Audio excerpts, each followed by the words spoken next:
अस्सलाम वालेकुम, मैं हूं अमीर अब्बास। बरादर मुल्क तुर्किया में हालिया इंतखाबात के बाद सदर रजब तैयब एर्दोआन तीसरी बार मनसब सदारत संभाल चुके हैं। सियासी इस्तेहकाम आते ही तुर्किया में महंगाई की शरह 40% कम हो चुकी है। याद रहे कि गुज़श्ता 1.5 साल से तुर्किया में कुदरती आफात और सियासी अफरा तफरी की वजह से महंगाई अपने उरूज पर थी। अचानक महंगाई में इतनी बड़ी कमी की वजह दरअसल तैयब एर्दोआन का एक जादुई फार्मूला था। एर्दोआन हुकूमत ने इलेक्शन से कबल वादा किया था कि वो इलेक्शन जीतने की सूरत में 2024 तक अवाम को कुदरती गैस मुफ्त फराहम करेंगे। इलेक्शन जीतने के बाद उन्होंने अपना वादा वफा किया, इसीलिए तुर्किया में महंगाई की शरह 40% कम हो गई है और अब मुफ्त गैस फराहमी की वजह से दीगर अशिया की कीमतें भी तेजी से कम हो रही हैं। अगर पाकिस्तान की बात करें तो मारूफ सहाफ़ी अंसार अब्बासी के मुताबिक अगर बानी तहरीक इंसाफ और उनकी पार्टी मुकम्मल तौर पर काबू में आ गई तो फिर तो मुल्क में इंतखाबात अक्टूबर में हो सकते हैं, वरना मुमकिन तौर पर इलेक्शन आगे भी जा सकते हैं। राना सनाउल्लाह भी कह चुके हैं कि तहरीक इंसाफ 2 से 3 हिस्सों में तकसीम हो सकती है। पीटीआई के माइनस होने के बाद सिर्फ नून लीग और पीपल्स पार्टी ही ऐसी जमातें हैं जो हुकूमत साजी करेंगी।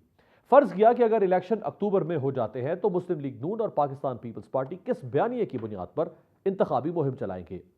रोटी कपड़ा मकान का नारा पुराना हो चुका।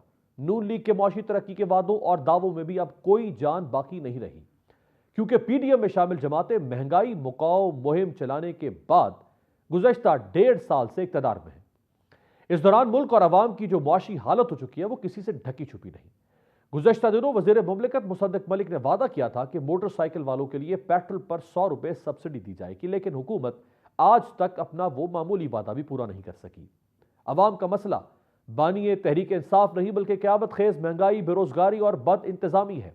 सवाल फिर वही है, मैदान में बाकी रह जाने वाली नून लीग और पीपल्स पार्टी किस बयानिए की बुनियाद पर इलेक्शन में जाएंगे।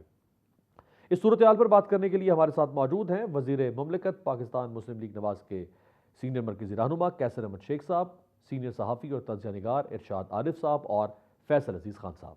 इरशाद साहब, आपसे आगाज़ करना चाहूँगा।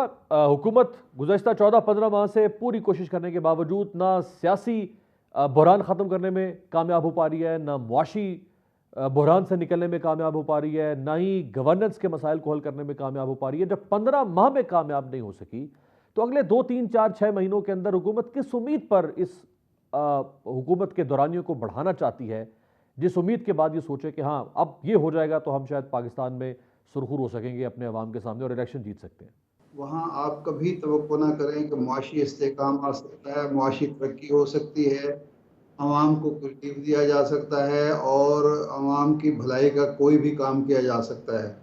हमारे यहाँ तो वो मुझे एक शेर याद आता है कि बिगाड़ कर बनाए जा, उभार कर मिटाए जा, मैं तेरा चिराग हूँ जलाए जा बुझाए जा। यहाँ ये जलाने बुझाने का, बिगाड़ने का, बनाने का अमल ही ख़त्म होने में नहीं आ रहा। तो ऐसी सूरत में आप कैसे तवक्को कर सकते हैं कि कोई सियासी इस्तेहकाम आएगा, उसके नतीजे में मुआशी इस्तेहकाम आएगा। और जिस हर हुकूमत, मैं सिर्फ मौजूदा हुकूमत की बात नहीं कर रहा, हर हुकूमत को ये मसला दरपेश होता है कि वो अपने 5 साल कैसे पूरे करे। और इसी कश्मकश में, इसी परेशानी में, इसी फ़िक्र में और इसी सूरत हाल में वो हाथ पाँव मार रही होती है अपने बचाव के लिए, अपने इस्तेहकाम के लिए, अपनी मजबूती के लिए, अपनी मुद्दत पूरी करने के लिए। और फिर अवाम जो हैं, मुल्क, रियासत, वो पसे पुश चली जाती है। मजबूत हुकूमत, मजबूत सियासी निज़ाम ही एक किसी मुल्क के इस्तेहकाम और तरक्की की ज़मानत होता है। हाँ। हमारे यहाँ ये जो फौजी हुक्मरान होते हैं उनके दौर में जो थोड़ी बहुत हमें तरक्की नज़र आती है, वजह क्या होती है? सबको पता है कि ये अपनी मर्ज़ी से जाएंगे, जब तक बैठें ठीक है। वो जो ताजर होता है, सनतकार होता है, जो इस मुल्क को कुछ कमा के दे रहा होता है, वो मुतमईन होता है, वो काम कर रहा होता है। जो ही कोई सियासी हुकूमत आती है वो एक मुआशी अदम इस्तेहकाम शुरू हो जाता है, क्योंकि मुस्तकबिल का किसी को नहीं पता होता। लेकिन इतने तजर्बात के बावजूद, बार बार नाकामियों के बावजूद हम बाज नहीं आ रहे। और बदकिस्मती ये है कि जिन लोगों को बार बार ये तजर्बा हो रहा है वो खुद भी इसी सूरत हाल का शिकार हैं और वो भी मुल्क में सियासी इस्तेहकाम लाने की बजाय वही बनाने और बिगाड़ने के अमल में भरपूर ये जो तरीके से आपने शरीक है। इंतकाम का तजर्बे की एक बात की भूत है आपने, सवार है हर एक के दिमाग पर, हर एक के जहन पर, और उसके नतीजे में मुल्क और कौम जो है वो तबाही की तरफ, तबाही के रास्ते पर गामज़न है। इरशाद साहब, ये जो आपने तजर्बे की बात की है, तो फैसल अजीज खान साहब, ना तजर्बा करने वाले और ना जिन पर बार बार तजर्बा हुआ है माजी में, कहीं से भी कोई सबक आमोज बात तो सामने नहीं आ रही है। असल में फायदा उठाने वाले जो हैं वो पहले तजर्बा गाह से गुजर चुके हैं, और जो तजर्बा गाह से गुजरने के बाद वो समझता है कि यही अपॉर्चुनिटी है और वो फायदा उठाने में लगे रहते हैं। उनको मुल्क के अंदर माशी इस्तेहकाम, सियासी इस्तेहकाम, अदालती इस्तेहकाम, पाकिस्तान की डायरेक्शन, पाकिस्तान का short term, mid term, long term plan, Pakistan के साथ दुनिया का बर्ताव, पाकिस्तान ने क्या करना है, उससे कोई कोई गर्ज नहीं है। उनका यह है कि हमारे जो पैसे बन गए हैं वो बचाओ, और जो इस वक्त का सिनेरियो है, अपॉर्चुनिटी है किसी भी हवाले से, उसको लंगर अंदाज करो, उसको और आगे बढ़ाओ, उसको और डिटेल तरीके से आगे ले जाओ। तो ये हम किसी भी सियासी जमात के साथ ये फार्मूला जोड़ सकते हैं, वो पाकिस्तान पीपल्स पार्टी हो, उनके साथ माजी में हुआ, मुस्लिम लीग नून के साथ हुआ, उनके निकाल कर जो है वो काफ लीग बना दी गई, तो सारी पार्टियों के साथ हुआ, आज पीटीआई के साथ हो रहा है। तो वो जो तजर्बागाह से गुजरते हैं वो फायदे उठाने के अंदर लगे रहते हैं। उन्हें पता है कि जिस तजर्बागाह के अंदर सिनेरियो हुआ है वो कल उनके साथ हो चुका है, और हो सकता है कभी इम्कान आते हैं मुस्तकबिल में फिर उनके साथ इस तरह की सूरत हाल हो, तो जो भी हाथ में आ रहा है वो तो ले लिया जाए।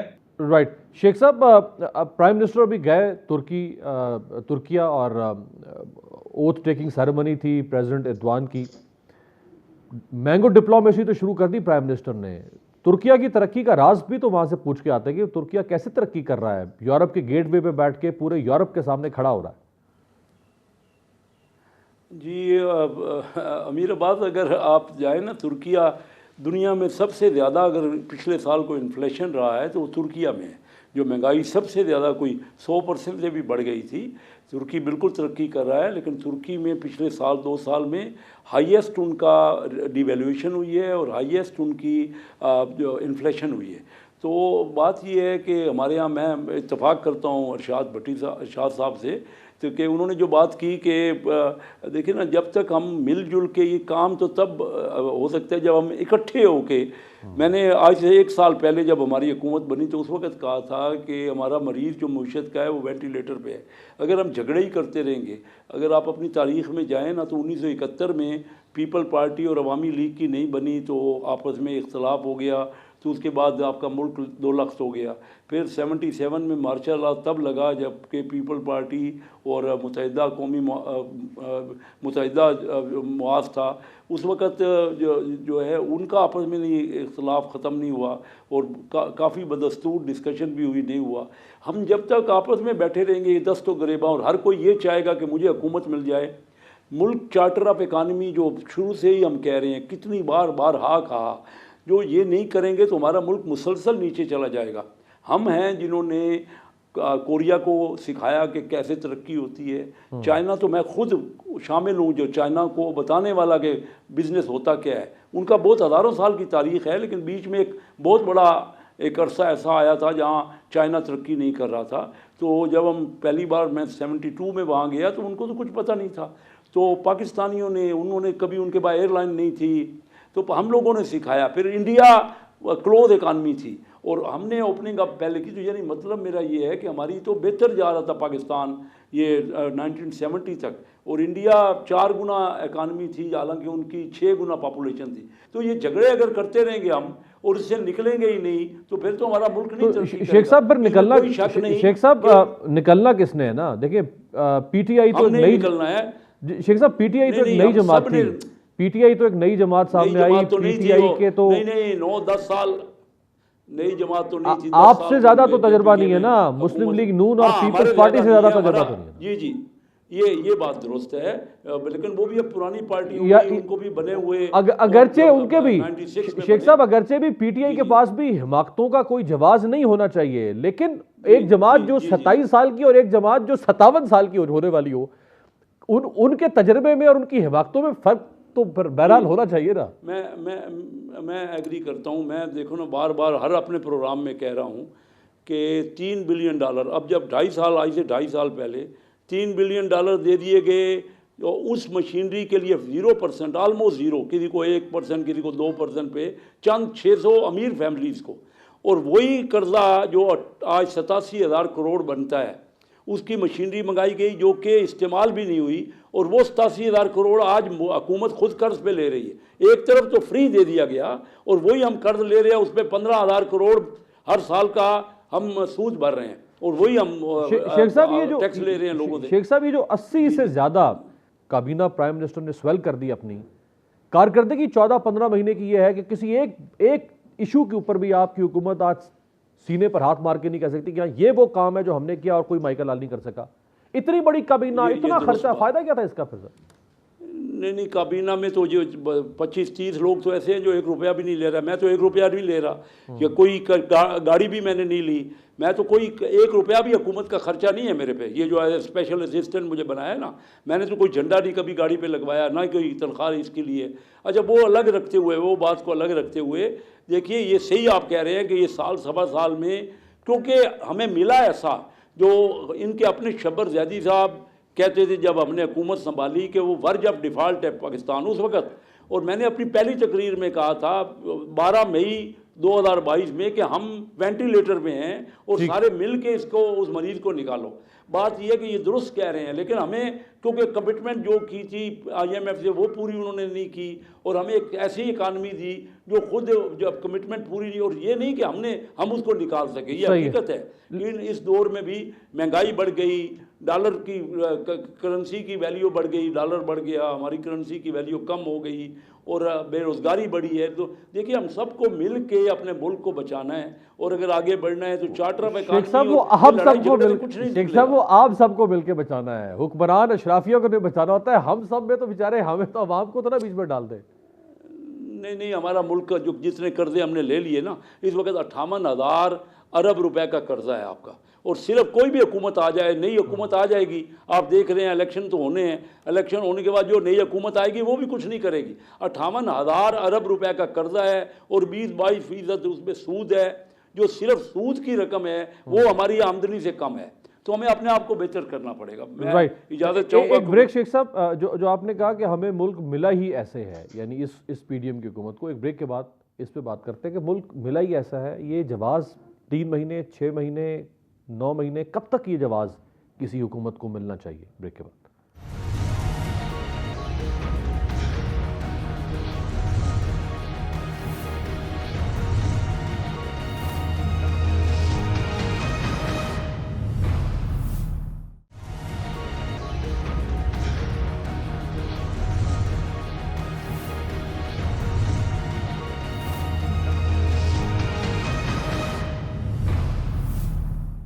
ब्रेक के बाद खुशामदीद। इरशाद आरिफ साहब, हुकूमत के पास जब और कोई जवाब, कोई दलील, कोई जवाब बाकी नहीं बचता इन 14-15 महीनों की जो economic crisis, political crisis, governance crisis, तो एक ही जवाब सामने आता है कि जी वो मुल्क ही ऐसा मिला था।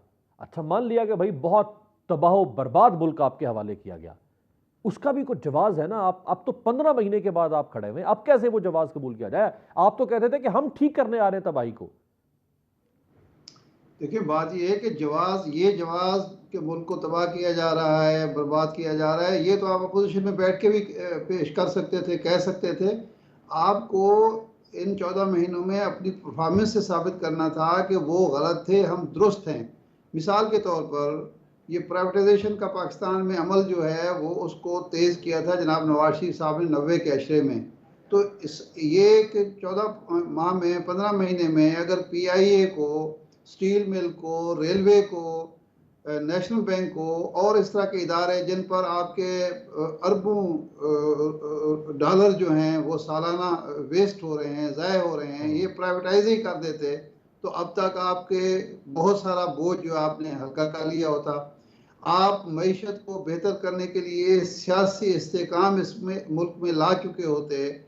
मुज़ाकरा जब असम्बली से चली गई तहरीक इंसाफ, आपने शोर मचाया कि ये असम्बली में क्यों नहीं आते। जब वो आना चाहा तो आपने रास्ता रोक दिया। अदालती हुक्म को पसे पुश डालकर राजा परवेज़ अशरफ साहब ने कहा कि हम तो इनको वापस नहीं लेंगे, वो आना चाहते हैं। जब मुज़ाकरात की बात हुई वो आमादा हो गया, आप मुज़ाकरात से पीछे हट गए।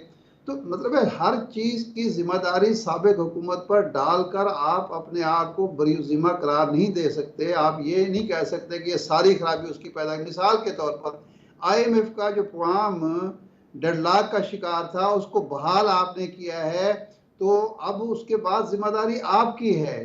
जब शौकत तरीन ने मुआहदा किया था तो उसमें लेवी 30 रुपए मानी थी तेल पर, पेट्रोलियम मसनूआत पर। आप 50 रुपए मान के आ गए, 20 रुपए आपने बढ़ा दिए। इसकी जिम्मेदार शौकत तरीन तो नहीं है ना।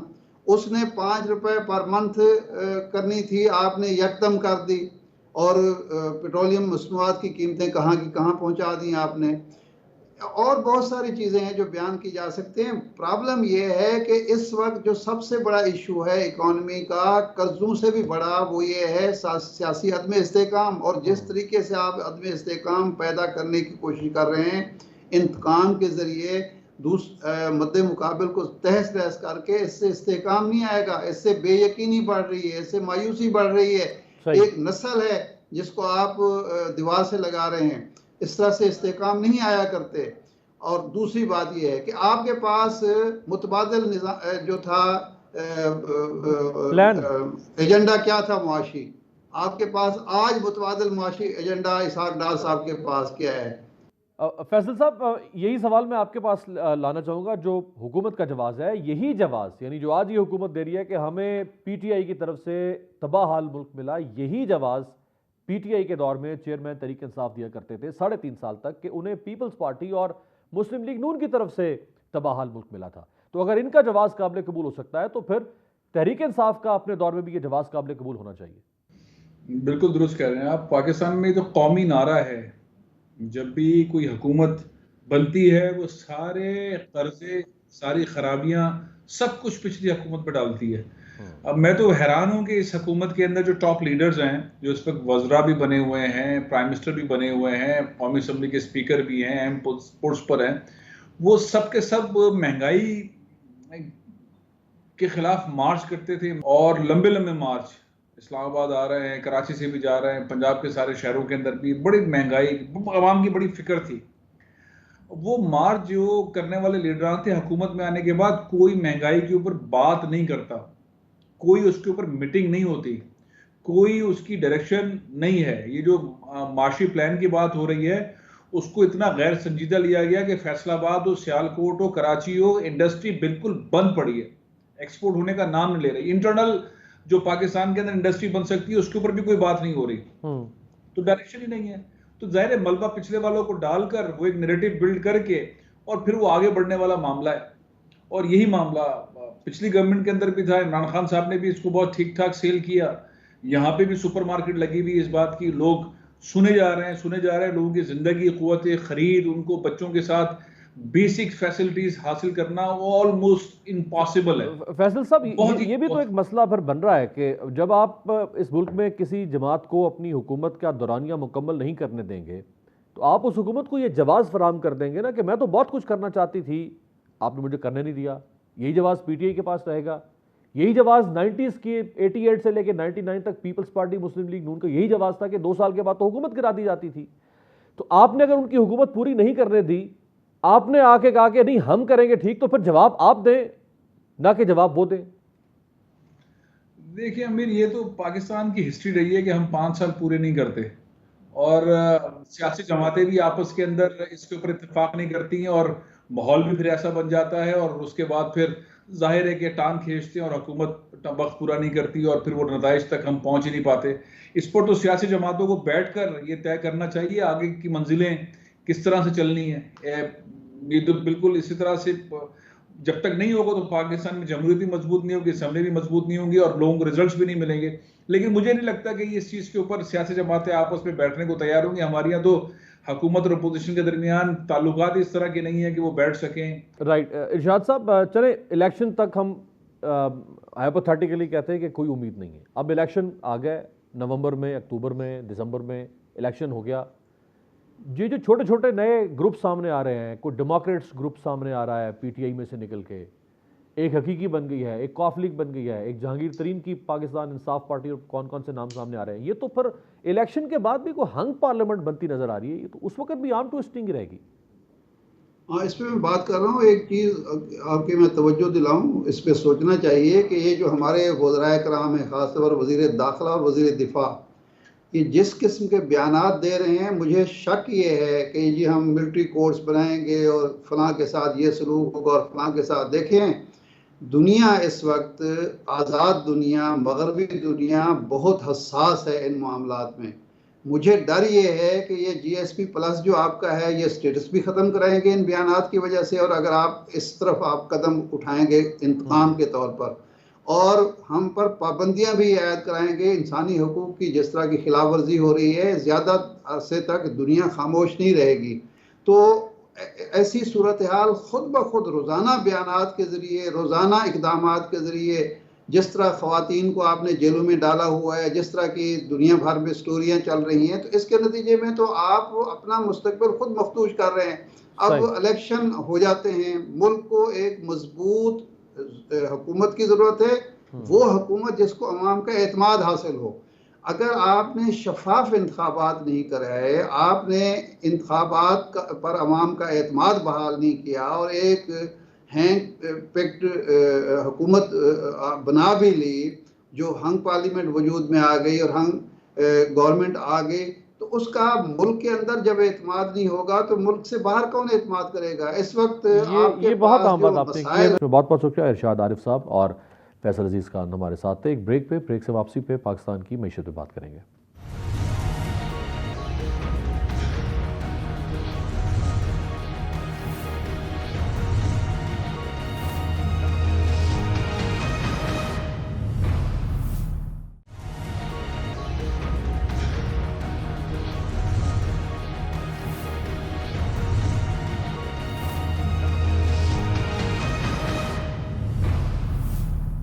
ब्रेक के बाद खुश आमदेद। मशरकी पाकिस्तान यानी बांग्लादेश को हमसे अलग हुए 52 साल हो चुके हैं।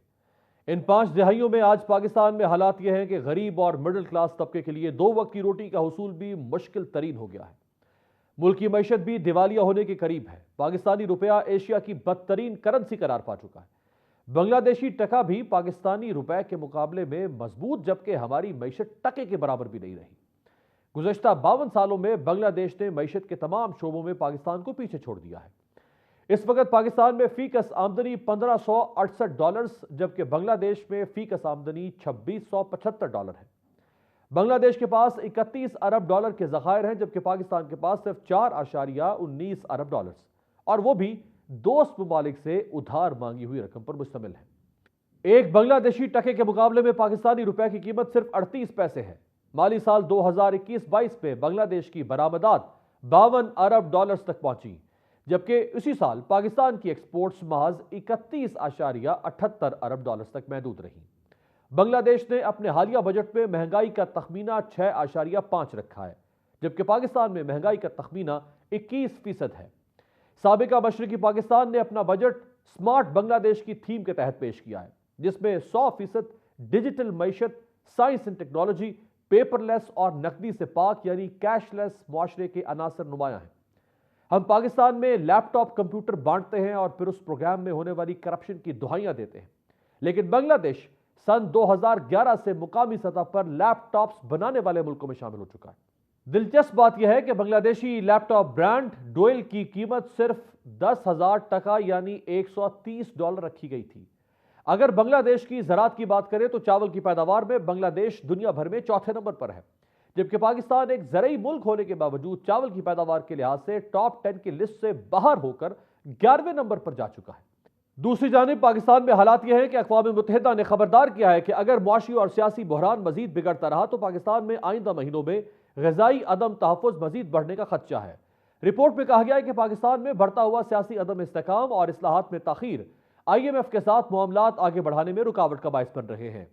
रिपोर्ट में मजीद कहा गया है कि अक्टूबर 2023 में होने वाले मुजव्वज़ा आम इंतखाबात से कबल मुल्क के शमाल मगरिब में ग़िज़ाई अदम तहफ़्फ़ुज़ की वजह से सियासी बहरान और शहरी बदअमनी बढ़ने का खदशा है। गैर मुल्की ज़र मुबादला की कमी और करेंसी की कदर में कमी मुल्क की ज़रूरी अशियाए खुरोनोश और तवानाई दरामद करने की सलाहियत को कम कर रही है। रिपोर्ट के मुताबिक गुज़श्ता साल के सैलाब के सबब यह सूरत हाल मजीद पेचीदा हो गई है। सैलाब की वजह से पाकिस्तान के दीगर शोबों के अलावा ज़रई शोबे को अरबों डॉलर्स का नुकसान हुआ है। अक़वाम मुत्तहिदा की इस रिपोर्ट के मुताबिक सितंबर और दिसंबर 2022 के दरमियान 8.5 मिलियन से जायद अफराद ग़िज़ाई अदम तहफ़्फ़ुज़ का शिकार रहे। पाकिस्तान मेडिकल एसोसिएशन PMA ने अक़वाम मुत्तहिदा की जानिब से जारी करदा रिपोर्ट में पाकिस्तान के भूख और बीमारी के चैलेंज पर अपनी तशवीश का इजहार कर दिया है। 14 माह कबल इक़्तिदार में आने वाले 13 जमाती इत्तेहाद PDM की हुकूमत ने जिस बेदर्दी से अवाम पर महंगाई का पहाड़ तोड़ा है उसकी कोई मिसाल नहीं मिलती। ठंडे ठार कमरों में बैठे अरबाब इख्तियार को एहसास ही नहीं कि आटा, घी, चीनी, दालें जैसी बुनियादी ग़िज़ाई अशिया भी अवाम के लिए अब खरीदना मुहाल हो चुका है। ऐसे हालात पैदा हो चुके हैं जिसकी वजह से मायूसी और जराइम में भी इजाफा होता जा रहा है। गुज़श्ता 14 माह में कोई नई फैक्ट्री या कारखाना क्या लगता, जो पहले से सनतें थीं उनमें भी तेजी से ताले लग रहे हैं। गुज़श्ता माह हुकूमत ने मुल्क भर में कुछ रोज के लिए इंटरनेट बंद किया, जिससे सिर्फ IT सेक्टर को 10 अरब रुपए से ज्यादा का नुकसान हुआ।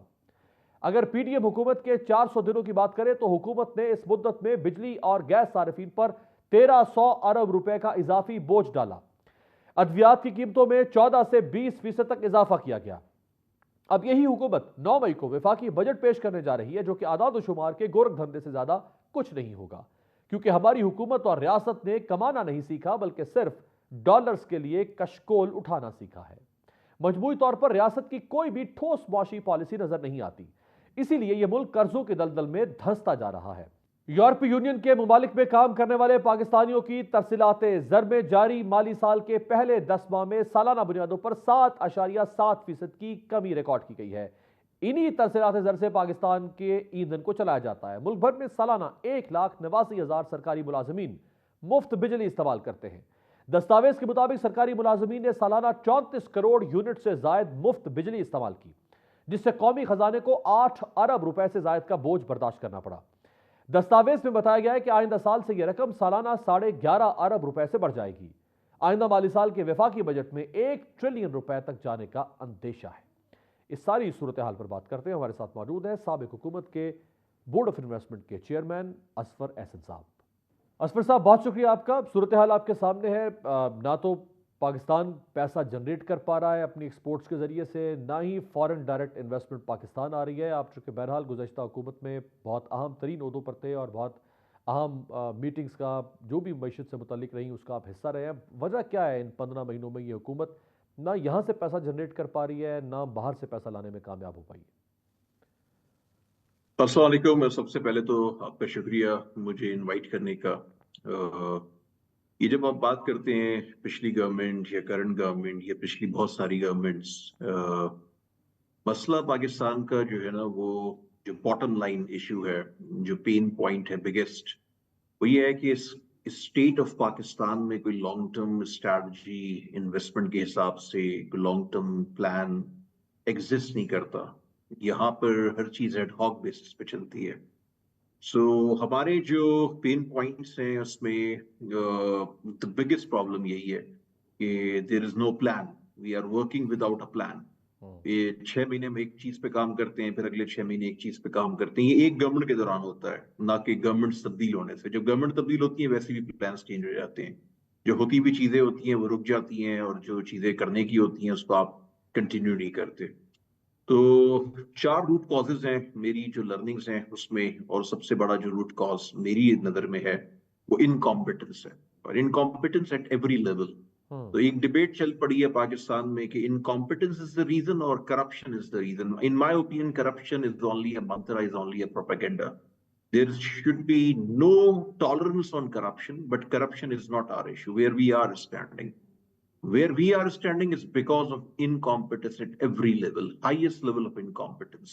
तो दूसरा बड़ा इशू है वो पॉलिटिकल विल या इंडिविजुअल विल का है। हमारी पॉलिटिकल गवर्नमेंट्स आती हैं, बातें करती हैं, लेकिन फ्रेंकली अगेन वो विल नहीं होती जिधर उनको काम करना होता है। For example public sector enterprises हैं, आप ओवर 1 ट्रिलियन रुपीज आया कर रहे हैं, 1.3 ट्रिलियन रुपीज आप पेंशन पे डाल रहे हैं, और बाकी जो आपका सेक्टर डेप्थ है, जो एनर्जी सेक्टर पे आप पैसे लगा रहे हैं, तो इन तमाम चीजों के लिए आपको एक विल की जरूरत है। आप जिस तरह से पब्लिक सेक्टर एंटरप्राइज को प्राइवेटाइज नहीं कर रहे, पिछले कुछ सालों में अगर आप देखें तो कितनी प्राइवेटाइजेशन हुई है। तो ये वो चीजें हैं जो डायरेक्ट आपके टैक्स पेयर्स अमाउंट से जाती हैं, और ये आपकी इकोनॉमी के लिए एक बहुत बड़ा डिजास्टर है। तो पॉलिटिकल विल की कमी है। तीसरी चीज जो मैं देखता हूँ वो लैक ऑफ कोलैबोरेशन है। तो जो डिफरेंट स्टेक होल्डर्स हैं वो आइसोलेशन में काम करते हैं, हालांकि होना ये चाहिए कि कोलैबोरेशन में काम होना चाहिए। इस वक्त दुनिया में जो लोग भी सक्सेसफुल हैं, जो कंट्रीज सक्सेसफुल हैं, चाहे वो छोटी कंट्रीज हैं, मिड साइज कंट्रीज हैं, और उनकी इकोनॉमी एक राइट डायरेक्शन पे आनी शुरू हुई है, उनके इन्वेस्टमेंट के इनफ्लो में इजाफा हुआ है एफडीआई की, वहां पर आपको एक चीज बड़ी कॉमन मिलेगी, और वो है collaboration amongst all the stakeholders. वो यहाँ पर जो मिनिस्टर आता है वो अपने आप को क्लेकुल समझता है, वो आपस में कोलैबोरेशन नहीं करते, ब्यूरोक्रेसी को एंगेज नहीं करते। जो चौथी चीज इंपॉर्टेंट है, जो मेरी नजर में एक बहुत बड़ा रूट कॉज है, ये मेरी लर्निंग है, वो कंटिन्यूएशन ऑफ पॉलिसीज जो मैंने पहले बात की, और साथ में कंटिन्यूएशन ऑफ लीडरशिप। मतलब फॉर एग्जाम्पल अभी हामिद याकूब शेख साहब को तब्दील किया गया दो वजीर तीन खजाना हफ्ते थे। पहले। तो he was the 8th or 9th Federal Secretary of Finance in last 7-8 years. Board of investment के 7-8 आपने चेयरमैन तब्दील किए पिछले 7-8 सालों में। आपने फेडरल बोर्ड ऑफ रेवेन्यू जो एफबीआर आपका है, जो टैक्स की कलेक्शन का सबसे बड़ा इदारा है, एक ही रेगुलेटर आपका है, उसके 7-8 चेयरमैन आपने तब्दील किए पिछले 7 सालों में। उसके बाद जो बात आती है वो ये है कि एफडीआई की बात तो बाद में है ना, जो एग्जिस्टिंग इन्वेस्टर आपका है, जिसमें मल्टीनेशनल्स भी हैं, फॉरेन इन्वेस्टर भी है। एक तो ओआईसीसीआई का क्राउड है जिसमें 210 मल्टीनेशनल्स हैं। एक आपके बाकी फॉरेन इन्वेस्टर्स हैं जो ओआईसीसीआई के मेंबर्स नहीं बट फॉरेन इन्वेस्टर्स हैं, लार्ज साइज, मिड साइज और स्मॉल इन्वेस्टर्स। फिर आपके लोकल इन्वेस्टर्स हैं, चाहे वो किसी भी सेक्टर से हो, मैन्युफैक्चरिंग में हो, सर्विस में हो। तो जो पाकिस्तान में इस वक्त एग्जिस्टिंग इन्वेस्टर है, उसके लिए कारोबार करना एक जिहाद हो चुका है। तो ये जब तक आप अपना 80-90% फोकस एग्जिस्टिंग इन्वेस्टर की फैसिलिटेशन पे नहीं करेंगे, उनको एक आप इनेबलिंग एनवायरनमेंट ही देंगे, जब उनको प्रॉब्लम्स नहीं आएंगी तो वहां से आपकी एफडीआई आनी शुरू। ईज ऑफ डूइंग बिजनेस कहते हैं। ईज ऑफ डूइंग बिजनेस है, लेकिन ईज ऑफ डूइंग बिजनेस में अच्छे खासी रिफॉर्म्स भी हुई, सारा कुछ हुआ, लेकिन अनफॉर्चुनेटली मैन्युफैक्चरिंग सेक्टर हर रोज एक नोटिस आया हुआ होता है, आपकी पॉलिसीज, टैक्स की आपकी पॉलिसीज चेंज होती हैं। तो एक इनेबलिंग एनवायरनमेंट लोकल बनाने की जरूरत है। असफर साहब, ये फरमाइएगा कि जैसे मैंने बांग्लादेश की मिसाल दी इसलिए चूंकि वो हमारा ही हिस्सा था और 2 दहाइयों तक तकरीबन वो हमारा हिस्सा रहा। हमारे पड़ोस में भारत है, उसकी तरक्की बताने की ज़रूरत नहीं है। हमारे पड़ोस में ईरान है, सैंक्शन ज़्यादा मुल्क है, उसकी तरक्की बताने की ज़रूरत नहीं है। सारा मिडल ईस्ट इवॉल्व कर चुका हुआ है। आज से 30 साल पहले सऊदी अरब, ओमान, यूएई कहाँ खड़े थे, आज कहाँ जा चुके हुए हैं। लेटिन अमेरिकन कंट्रीज उठा के देख लें, वो आज से 30 साल पहले कहाँ थे, आज कहाँ जा चुके हुए हैं। ये कौन है जो फिर सोचेगा इस मुल्क में कि हमारे ही कॉन्टेम्परेरी टाइम्स में बाकी ममालिक कहाँ गए और हम क्यों वहाँ तक नहीं पहुँच सके? हमारे यहाँ जो सबसे बड़ा मसला है वो ये कि जैसे मैंने आपसे कहा कि एक लॉन्ग टर्म प्लान नहीं है। तो एफडीआई इस वजह से नहीं आती कि हम as a country, as a state of Pakistan, government कोई भी हो, मैंने कहा ना मैं किसी स्पेसिफिक गवर्नमेंट की बात नहीं कर रहा, हम इन्वेस्टर का और हम कंट्रीज का टाइम जाया करते हैं, चाहे वो कोई भी कंट्री हो। तो फॉर एग्जाम्पल अभी आप सऊदीया की एग्जाम्पल अगर लें, तो सऊदीया जो है इस वक्त वो पावर हाउस है, इन्वेस्टमेंट का हब बना हुआ है, दुनिया का सबसे बड़ा हब अगर आज कोई है तो वो न्यू फेज ऑफ रियाद है। तो वहां पर उन्होंने तय किया कि हम अब एक ऑयल कंट्री नहीं होंगे, हम पावर हाउस होंगे हर सेक्टर ऑफ इकोनॉमी का। तो दुनिया की हर कंट्री आ रही है, दुनिया की हर कॉर्पोरेशन आ रही है, वहां से वो इन्वेस्टमेंट जनरेट कर रही है, जॉइंट वेंचर्स हो रहे हैं, कोलैबोरेशंस हो रही हैं। छोटी छोटी कंट्रीज में वो कई कई बिलियन डॉलर्स की इन्वेस्टमेंट कर रहे हैं। जिनका पब्लिक इन्वेस्टमेंट फंड है वो दुनिया का तीसरा बड़ा इन्वेस्टमेंट फंड है, वो बड़ी बड़ी कॉर्पोरेशंस में शेयर होल्डिंग दे रहा है। पाकिस्तान का अनफॉर्चुनेटली अलमिया ये है कि हम 2-3 बिलियन डॉलर की भीख मांगते हैं कि हमें स्टेट बैंक में पैसे रख दो, इतने साल के लिए रख दो। मैं ये आपको बहुत रिस्पॉन्सिबिलिटी से बात बता रहा हूँ क्योंकि मैंने सऊदीया के मैटर को डील किया है, और वो 8 सेक्टर्स में जेन्युइनली इंटरेस्टेड है पाकिस्तान में इन्वेस्टमेंट करने के, जिसमें वो पाकिस्तान को फूड सिक्योरिटी पार्टनर बनाना चाहते हैं, पाकिस्तान में एक एग्रीकल्चर जोन बनाना चाहते हैं, और इस तरह से बहुत सारे और सेक्टर्स हैं जिसमें अरामको की ऑयल रिफाइनरी की एक्सपेंशन है जो $12 बिलियन का प्रोजेक्ट है, और फर्दर उसमें इन्वेस्टमेंट जनरेट होगी जब उसका पहला फेज कंप्लीट करेंगे। टेक्नोलॉजी में, हेल्थ केयर में, इंफ्रास्ट्रक्चर में, माइनिंग में, वो हर जगह आपके इन्वेस्ट करना चाहते हैं। दुनिया जो है ना वो अब एक दोस्ती की बुनियाद पे नहीं चलती है, गिव एंड टेक की बुनियाद पे चलती है। जैसे कारोबार में गिव एंड टेक होता है। सही। तो आपको रेडी प्रोजेक्ट्स देने हैं, उनको फैसिलिटेशन देनी है, उनकी हैंड होल्डिंग करनी है। बट मसला ये है कि जब आप उनको रेडी प्रोजेक्ट्स नहीं देते, उनको आप एनवायरनमेंट नहीं देते, तो इन्वेस्टर जो है ना वो रुकता नहीं है। इन्वेस्टमेंट पानी की तरह होती है, वो आपके सामने से गुजरती है, जितनी आप ग्रैब कर सकते हैं ग्रैब करते हैं, वरना वो निकल जाती है। वेट नहीं करती, इंतजार नहीं करती। तो हो क्या रहा है कि मेरी जैसे सऊदी लीडरशिप से मेरी बात हो रही थी 3-4 महीने पहले की बात है।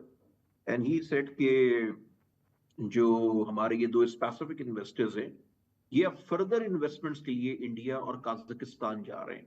फर्दर अच्छा। इन्वेस्टमेंट्स के लिए ऑलरेडी किया हुआ था, बट फर्दर इन्वेस्टमेंट्स के लिए। और ये वो इन्वेस्टमेंट्स थी जो उन्होंने पाकिस्तान में करनी थी, बट पॉलिटिकल स्टेबिलिटी की वजह से वो चीज वहां से डाइवर्ट हुई। बहुत सारे मसाइल में से एक बहुत बड़ा मसला यह है कि पाकिस्तान में पॉलिसीज़ का तसलसल, यानी पॉलिसीज़ की कॉन्टीन्यूटी नहीं रहती है। एक हुकूमत आएगी, वो गुज़श्ता हुकूमत की अच्छी पॉलिसीज़ को सिर्फ इस वजह से कि वो उसकी शुरू की हुई पॉलिसीज़ हैं उन्हें या ख़त्म कर देगी या तब्दील कर देगी। और हमारे यहाँ तो पॉलिसीज़ के तसलसल से बढ़ के हुकूमतों का तसलसल एक बहुत बड़ा मसला बन चुका हुआ, यानी हुकूमतों को ही नहीं चलने दिया जा रहा। बहुत बहुत शुक्रिया। असफर हसन साहब हमारे साथ थे, साबिक़ हुकूमत के चेयरमैन बोर्ड ऑफ इन्वेस्टमेंट। आपसे मुलाकात होगी कल।